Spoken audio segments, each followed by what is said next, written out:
নমস্কার, আমি মিঠুর ঘরকন্যায় সবাইকে স্বাগত। সবাইকে গরম গরম সুপ্রভাত জানিয়ে শুক্রবারের ব্লগটা শুরু করলাম। অনেক দিন দেওয়া হয়নি। আমার গ্রামে যে শ্বশুরবাড়ি হাসনাবাদ গেছিলাম, সেখানে ব্লগ দিয়েছিলাম। তারপরে এসে না মানে শরীরটা ভালো ছিল না, ইচ্ছাও করছিল না বলে বেশ কিছুদিন মানে প্রায় সপ্তাহখানেকেরও বেশি কোনো ব্লগ আমি বানাইনি। মাঝে হনুমান জয়ন্তীর একটা ছোট ব্লগ বানিয়েছিলাম পুজোর দিন। এবার ব্লগ না বানালে না আবার নোটিফিকেশান চলে আসে। এইদিকে দেখো ভিউজ নেই, এদিকে আবার নোটিফিকেশান আসে ভিডিও দেওয়ার জন্যে। তা যাই হোক, আজকে থেকে আবার শুরু করলাম। চাটা খেয়ে নিয়ে ওর বাবা মানে চাটা করার পরেই ওর বাবা আসলো, এসে দুজনে টুকটাক কথা বলতে বলতে এই চাটা খেয়ে নিলাম। নিয়ে আজকে গাছে ফুল আছে কয়েকদিন ধরে। ওই আমি যে বাসন্তী পুজোতে গেছিলাম হাসনাবাদ, ওখান থেকে আসার পরেই দেখছি গাছে আর ফুল থাকছে না। তারপর একদিন যথারীতি ভোরবেলা থেকে দেখলাম, ভোর 4:30 থেকে ফুলগুলো চুরি হচ্ছে আর কি। সেই ছবিও আমার মোবাইলে আছে, সেগুলো এখন আর শেয়ার করছি না, পরে করব।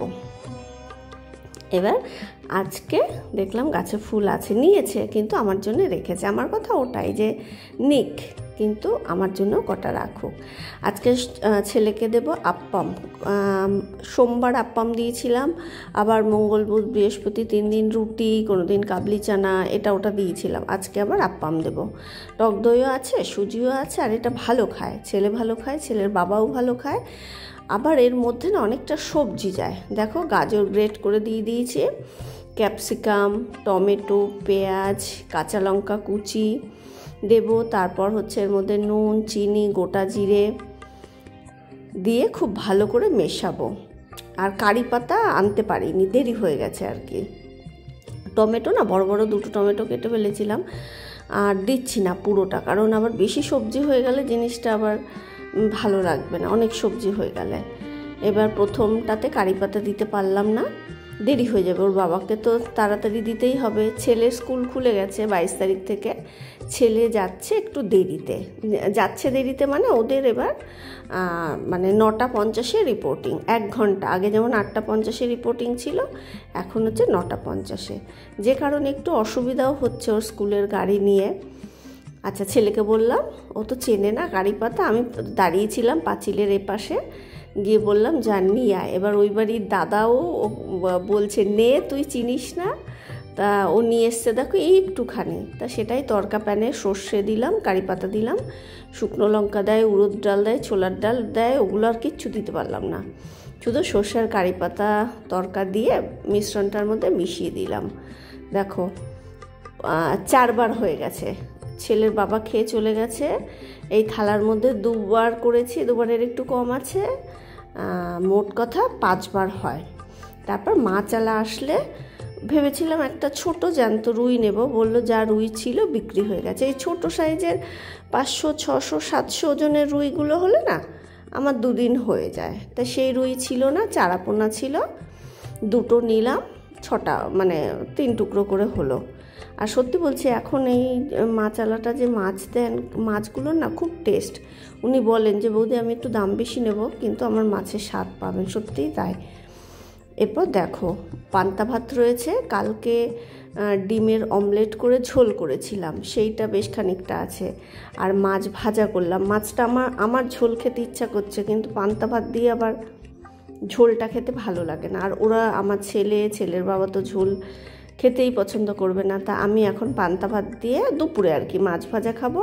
আর ছেলের স্কুল যেহেতু 10টা থেকে হচ্ছে, এবার ও 2টো করে রুটি খেয়ে যাচ্ছে, 2টো নিয়ে যাচ্ছে এসে, আর ভাত রুটি কিছুই খেতে চায় না। এসে আসার পরে আমি বেশি করে ফল দিয়ে দিই, মুসম্বি দিই, একটা পেয়ারা দিই, আঙুর দিই, বেশি করে ফল দিই। তারপরে রাত্রিবেলায় আবার তাড়াতাড়ি খাবারটা দিয়ে দিই। এবার এখন আমি এই প্রচণ্ড গরমে না কাছাকাছি কখন করছি বলো তো, ছেলে স্কুল থেকে আসার পরে ওই সন্ধ্যের পরে কাছাকাছি করছি। ওর বাবাও যদি চলে আসে তখন একবারে মেশিনটা চালিয়ে বাইরে মেলে দিলেই শুকিয়ে যায়। ও 1 ঘন্টা থেকে 1.5 ঘন্টা হাওয়া চললেই শুকিয়ে যায়। ওই জন্যে সেই জামা কাপড়গুলো মানে রাত্রে আর ভাঁজ করতে পারিনি। অত রাতে শুকালে আর কখন ভাঁজ করব, পুরোটা শুকায়ও না, কিছুটা আবার বাইরে তারে থাকে। সকালে ওরা চলে গেলে তারপর সেগুলোকে আমি ভাঁজ করে নিলাম, নিয়ে এবার একটু ডাস্টিং করে নিচ্ছি। আর দেখেছো রোদের তাপ দেখো, মানে ক্যামেরাও নিতে পারছে না, মাঝে মাঝে ধোঁয়াশা হয়ে যাচ্ছে দেখছি। এরপর জানলাগুলোকে কলিং দিয়ে পরিষ্কার করব সব, আর বাইরেটা করব না, প্রচণ্ড গরম, এই রোদের তাপ। বাইরে আমি এরকমই রাখবো যতদিন না গরম কমবে। ভেতরের দিক থেকে করছি ফ্যান চালিয়ে, বাইরে করলে অসম্ভব, মাথা ঘুরে টুরে পড়েই যাব হয়তো।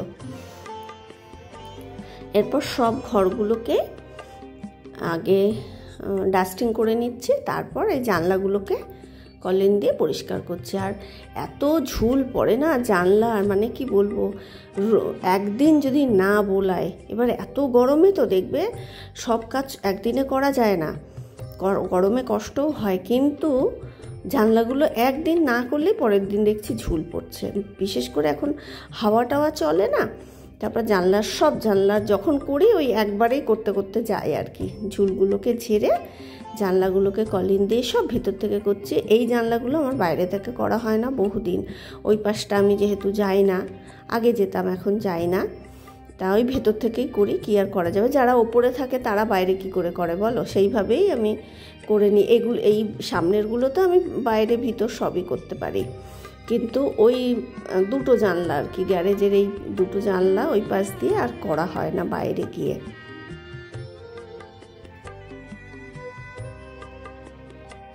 এই যে বেশ কয়েকদিন তো আমি ব্লগ বানাইনি, ভিডিও করিনি, এক সপ্তাহেরও বেশি।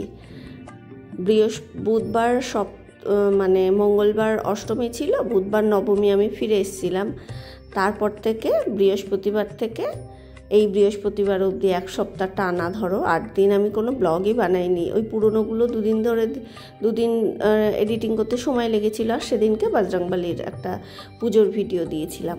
এই কদিন বেশ মজা লেগেছে জানো তো, কোনো এডিটিংয়ের চাপ ছিল না, তো কী করেছি বলো তো, টিভিতে ইউটিউবে অনেক সিনেমা দেখেছি, ছেলেও স্কুলে চলে যেত, ভালো ভালো সিনেমা যেগুলো আমার খুব পছন্দের, পুরনো দিনের আর কি, যেমন ধরো দাদা আর কীর্তি, ভালোবাসা অনেক ভালো ভালো সিনেমা আছে। আশ্রিতা দেখলাম, তারপর হচ্ছে ঠিকানা, শেষ ঠিকানা। আমার পুরনো দিনের সিনেমা দেখতে খুব ভালো লাগে, তাই সেইগুলো দিনে 1টা 2টো 3টে করেও দেখেছি,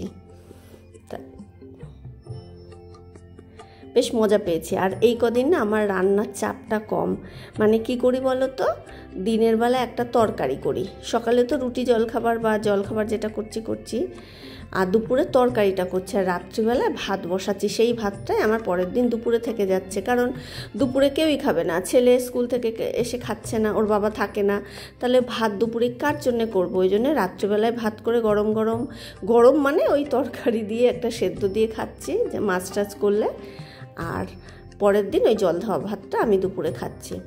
কাজ করতে করতে খুব মানে কি বলবো অস্বস্তি হচ্ছিল, তা ভাবলাম একটু মানে লস্যি খাই। এবার লস্যিতে দেখো বরফ টরফ কিচ্ছু দিইনি, দইটাও আগে বের করে রেখেছিলাম, তাও খাচ্ছি, আর ভয় হচ্ছে যে এই না আবার শুরু হয়ে যায় হ্যাচ্চো, কারণ ফ্রিজ থেকে অনেক কিছুটা আগে বের করেছিলাম, তবুও তো ঠান্ডা ছিল, মানে গরমেও একটু ঠান্ডা খেতে পারি না, কি জ্বালা বলো তো, জ্বালার আর শেষ নেই। এরপর মপটাকে এই ঘরে নিয়ে আসলাম, এনে সামনে আর কি জল দিয়ে নিয়ে, আর মপটা দেখো আবার ওইরকম গন্ডগোল করছে, মানে স্পিন করলেও জলটা পুরো নিংড়ে বেরিয়ে যায় না, ওই হাত দিয়ে চেপে চেপে করতে হয়। এটা যে কি জ্বালা, কত পয়সা এর পেছনে খরচা করছি, দেখো কতবার স্টিক কেনা হয়ে গেল, কিন্তু সেই হয় না, মানে আটকে যায়, ঠিক মতন স্পিন করলেও জলটা বেরোয় না, জানি না কেন। আর ওই ঘরটা বেশ কয়েকদিন ধরে আমি হাসনাবাদ থেকে আসার পরে না আমার পাটা খুব ফুলেছিল, ওই যে অনেক ঘন্টা দাঁড়িয়ে গেছি, দাঁড়িয়ে এসছি, ওই প্রচণ্ড গরমে, তাতে না আমার পা ফোলা ছিল, হাঁটু আমার এখনও ফোলা, হাঁটুটা প্রচণ্ড ব্যথা আছে, কিছুটা কমেছে একটু ভলিনি দেওয়ার পরে। তারপরে এই ঘরে এসে আমি ঘরটা মুছে নিলাম। আর ওই ঘরটা ওই পা ফোলার জন্য ওর বাবার রোজ মুছে দিচ্ছে ঘরটা অফিস যাওয়ার আগে।